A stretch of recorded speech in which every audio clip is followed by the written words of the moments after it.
pomeriggio, ben ritrovati alla prima edizione del TG Flash di New Sicilia. È del settantenne Saverio Nanni il corpo trovato carbonizzato all'interno della propria casa dopo l'incendio che è divampato a seguito dell'esplosione della caldaia. È accaduto ieri pomeriggio nella palazzina di Viale Angelo Vassa 33 nella zona dell'ospedale Cannizzaro di Catania.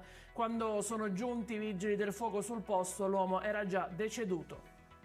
Il sostituto procuratore Sara Morri ha chiesto 21 anni e 5 mesi nei confronti dell'imprenditore trapanese Matteo Bucaria, accusato di essere il mandante del tentato omicidio del cognato Domenico Cuntuliano avvenuto nel 2013. Secondo le indagini, a sparare era stato l'ex fontaniere del comune di Trapani, Gaspare Gervasi, arrestato su indicazione proprio di Cuntuliano e condannato a 12 anni.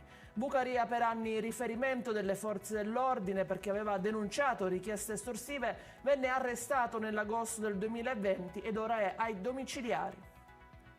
5 persone, tutte accusate di estorsione continuata in concorso aggravata dall'appartenenza a un'associazione mafiosa, sono state arrestate questa mattina dai carabinieri di Vittoria, nel Ragusano. L'ordinanza di custodia cautelare è stata emessa dalla Direzione Distrettuale Antimafia di Catania. 3 dei 5 arrestati, secondo gli inquirenti, sarebbero esponenti della STID. I 5 arrestati avrebbero preso di mira un esercizio di ristorazione.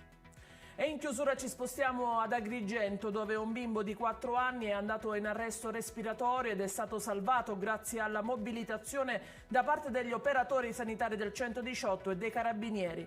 I medici dell'ospedale civico di Palermo hanno sciolto stamani la prognosi. Il bambino era stato colto da un improvviso malore mentre si trovava nella sua abitazione nella serata di domenica.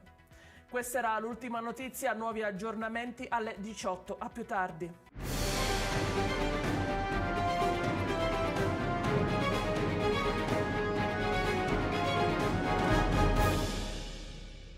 Procar, centro assistenza autorizzato BMW e Mini, adesso anche BMW Motorrad, via George Marshall 7, Mister Bianco, Catania.